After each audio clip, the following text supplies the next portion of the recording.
Hello, friends. Welcome to the ATC Double Cut. In this episode, we will talk a little bit about core aeration and about some research about core aeration and about a research project that many of you may never have heard of. It's one that I stumbled across when I was doing some research on the topic, and I thought that it was explained in a way that scientists often fail to write. Scientists sometimes beat around the bush a bit, and myself included. I don't mean this as a criticism, but we study something in a lot of depth and we realize, wow, that's really complex.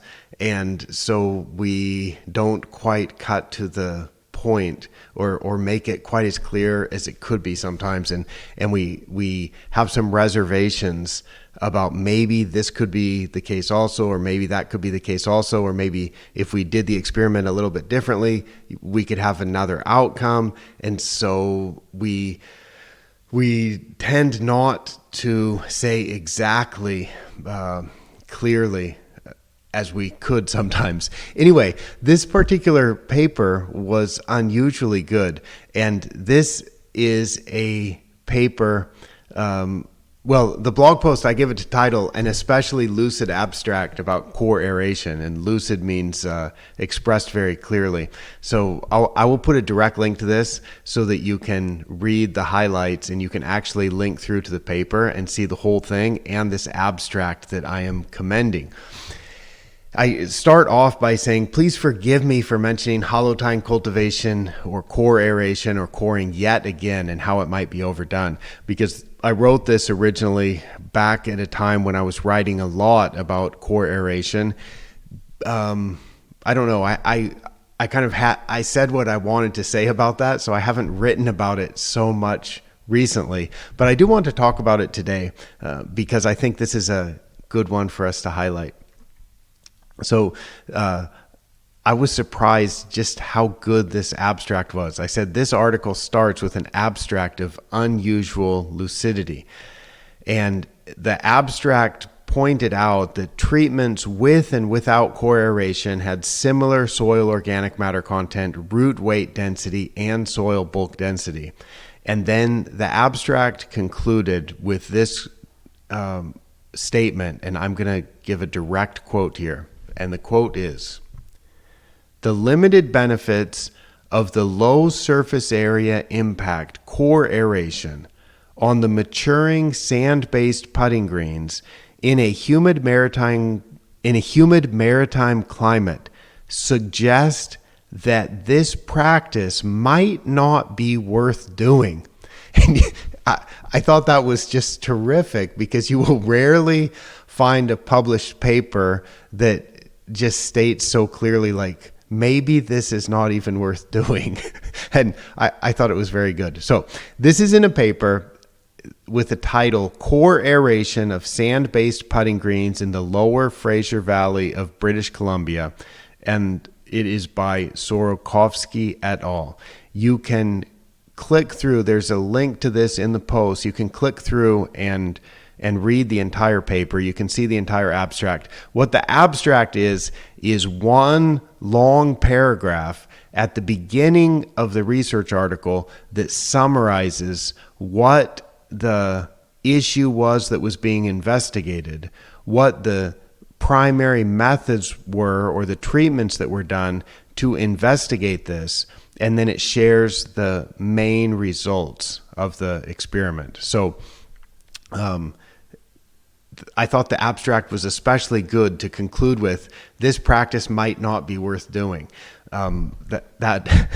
It's something that we tend not to hear. We tend to see research that,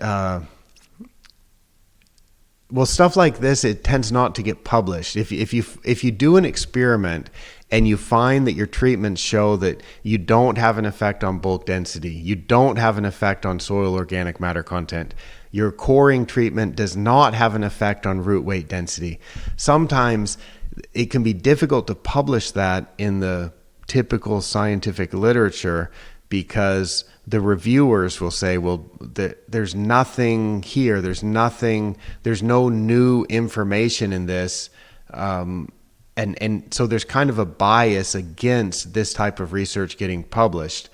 And these are the kind of experiments that tend to get placed in a desk drawer somewhere or in a file cabinet somewhere, and people know that they've done it, but maybe it doesn't get published and talked about so much because it's not so exciting. It's not as exciting as an experiment that shows if you core like this, you change the root weight density by 20%, or you change the soil bulk density by 5% or something. Those kind of experiments where you actually do have an effect, that's the one. Those are the ones that we tend to read about. Those are the ones that tend to get published and talked about at conferences and so on. This experiment was conducted on 10-year-old greens. It was on a golf course in Surrey, British Columbia, which is near Vancouver, and they had weekly traffic during the season from April to October of about 1,100 rounds, weekly traffic. So about 4,400 rounds per 28 days. And in the experiment that they did in this article, the coring was done spring and fall, 5% surface removal each time, and the holes were filled with sand. So that's 10% of the surface area of the green removed and replaced with sand every year. And they did this for 2 consecutive years. And they had the treatments of regular management practices, which included the core aeration, and they also had regular management practices, but they did not do the core aeration. And then they checked many things, and they came to the blunt conclusion that this practice might not be worth doing, which I think is one that we should all question. What are we trying to achieve with core aeration? What are we trying to achieve when we disrupt greens like that? In fact, if I look at this article, which is an open access article, it's published in the Canadian Journal of Soil Science, and it was published almost 20 years ago now. So it's nothing new that there's some information out there that suggests that core aeration is not necessary. So the very first sentence of the abstract, they say, core aeration, a management practice originally developed for soil-based putting greens, is still commonly used on sand-based greens. And then they describe what their study objective was, and they describe what they did. So for example, they measured a lot of things. They measured water infiltration, and that was greater. They had greater water infiltration where they had core aeration, but only for 1 month following core aeration. And yeah.